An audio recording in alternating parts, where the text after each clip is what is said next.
So thank you, Joel. I know that by next week, everybody will be right on top of that. Whole, perfect, and complete. We come together as one. What a great day it is. Once again, I welcome you to the Center for Spiritual Living in Palm Springs. I have a disclaimer that I need to give today because all this week I've been in resistance. I've been in denial. I've been in pain and suffering. And finally, on Saturday, I said, enough. I went to the doctor, and so now I'm on antibiotics, and I cannot be held responsible for anything that I may say today. But I'm knowing that it's all whole, perfect, and complete. I know that we are healing the planet. I know that it is forever changing. And it's really okay to be okay in whatever the physical condition is in the moment in which you find yourself. Someone said, if you're traveling through hell, don't pitch a tent. Keep on moving. You don't need to stay there. It's very interesting. I'm going to tell on my ministerial colleagues. Because on the listserv this week, there were several ministers that have been talking about how when they arrived home from the convention, that they came down with similar conditions. And there was a lot of talk about, well, was it the hotel? Was it the weather? Was it the airplane ride? Was it whatever? Bourbon Street. You know, Bourbon Street. Could have been. Could have been. As I'm reading this, I'm thinking, well, you know, how does this really play out? Because I'm aware of a lot of people that didn't go to New Orleans that have the same conditions. So trying to figure it out, trying to point blame or point fingers at something that probably is just unexplainable, doesn't matter.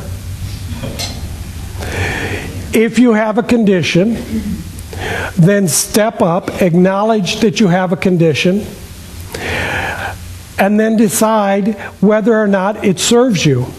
And if it doesn't serve you, then step into some action that begins to change it, that begins to move it forward so that you can return back to the perfection of who you are. We are forever changing in our form. This we know. This is inevitable. This is part of the message that comes through the Science of Mind textbook that we've been using for our reading throughout the year. We are reenacting the divine nature. The nature of spirit is to create. And in order to have creation, there has to be form. And form has to be that representation of whatever the thoughts, whatever the feelings, whatever the emotions that are coming forth to come into expression. And form is forever changing, eternally changing. We know that we are immortal. We know that we are eternal. We know that we are spiritual beings. And we're having this momentary experience in the human form. We're not sure what the next form might look like or what the next one's going to look like, but we know that it's forever changing. How do we know this? Well, every time I get up in the morning and I look in the mirror, I see change. Something has changed here. And I don't know that that was what I asked for. But that's what showed up. And I make myself okay with that. This is what I have right here and right now. And this too will change. And there will be something that will experience beyond that. The alternative is that I begin to build a foundation in hell that looks like, oh, I'm a victim, and I have to carry the baggage that I've collected throughout the years of walking around on earth. I have to carry all of the burden that I have taken on upon myself, or I have allowed others to put upon myself, and I'm bringing that with me into every experience that I enter into.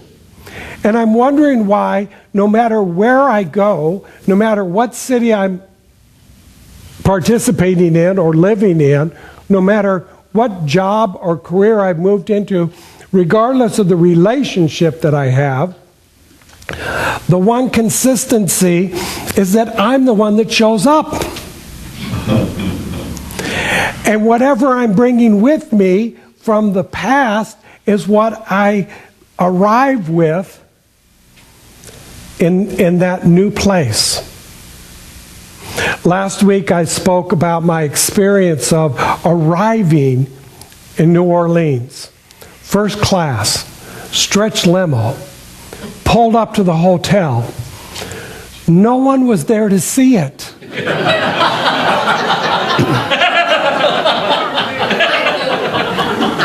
But I knew it. I was there. I had realized that I have arrived.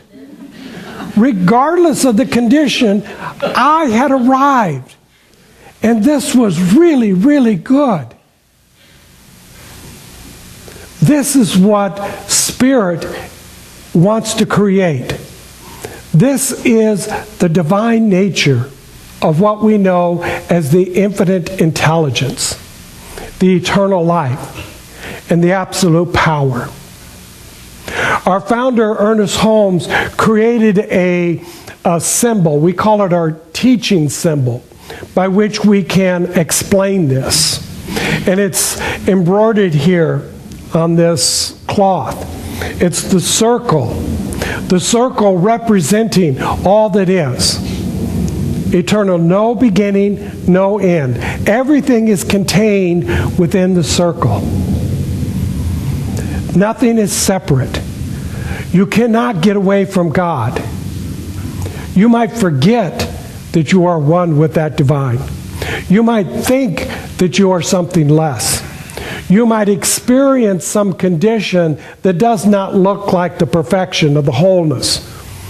But there, contained and embodied and embraced in the oneness, is everything. Now we have three layers that are represented here, and the top layer begins with spirit, the mind, the one intelligence, the oneness, the unity, the wholeness, from which it is the first cause. That's the part that is changeless.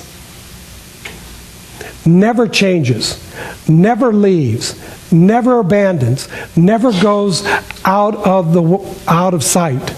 It is always there. It is always present. It is everywhere in everything all the time. If that was not true, then all of this would not be in existence. There must be something that is behind all of the changing. There must be something that is behind all of the form that remains in that stability, that wholeness, that oneness that we choose to call God. And you could put any name to it that you want, and even put in a name to it begins to limit it. It is something eternal. It is limitless. You really can't define it. I often suggest to people, stop trying to define it. It's undefinable. It is everything and then something more. When you begin to look at the physical universe, and we're using our physical senses to measure it, and we get to what we think is the edge of the universe or the edge of the world. There are some of us that may remember that there was a belief that the world was flat. Anybody old enough to? No, don't go there. But when you get to the edge of it and you find out it's not, When you get to the edge of the universe, because that's as far as you're able to